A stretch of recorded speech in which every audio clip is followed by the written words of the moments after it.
Life is so beautiful. One day, 1 hour, 1 minute will never come again. So forget all your problems and be happy. Tayo sa Dorano Eco Farm. Ito yung views dito mga kaibigan. No? Sobrang ganda. At ito na po mga kaibigan. No? Pasok na tayo sa Dorano Eco Farm mga kaibigan. No? Papunta na tayo doon sa baba.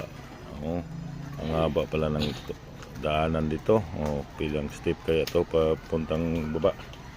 Okay, shout out. Maraming salamat mga kaibigan sa inyong patuloy na panonood sa aking mga video. God bless po sa inyong lahat. O, doon na tayo. Papunta na tayo sa baba mga kaibigan. Oo, papunta na tayo sa baba. Okay, alright. Oh, sobrang tirik pa lang nung papunta kang pababa mga kaibigan. Kaya hindi pwede na maglasing-lasing ka dito kasi sobrang haba pa ng pangkaan. Papuntang pababa ka. Okay, alright. Nandito na tayo sa baba mga kaibigan. Dito na ako madabi sa malapit na ako sa mga kasamahan ko dito. Oo, malapit na ako mga kaibigan.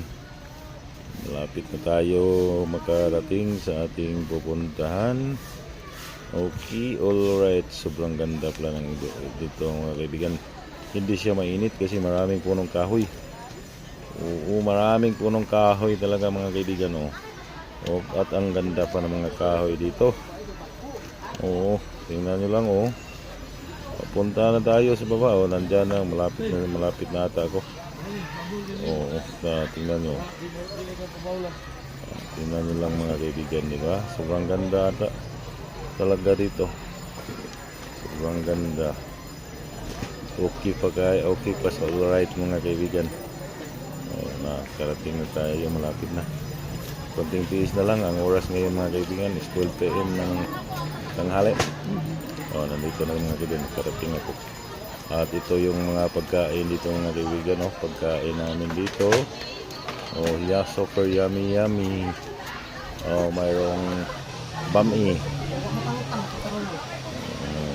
Inihaw na baboy. Inihaw na paling baboy. At saka inihaw na isda. At saka kamote. Kamote. At saka kilawin. Kinilaw na may samang bugnaw? Ato sa dagat? ito yung adobo to mga kaibigan sa Bisaya. Okay, alright. Dito naman mga kaibigan ganda. Sobrang daming naligaw sa swimming pool. Maraming swimming pool talaga dito mga kaibigan. Sobrang dami ng swimming pool. Yan palang ganda mga kaibigan. Sobrang dami ng tao. Doon sa kabila naman. Diyan doon sa kabila mayroon din mga swimming pool. Kaya dito lang abangan ang part ko nito mga kaibigan. Bye.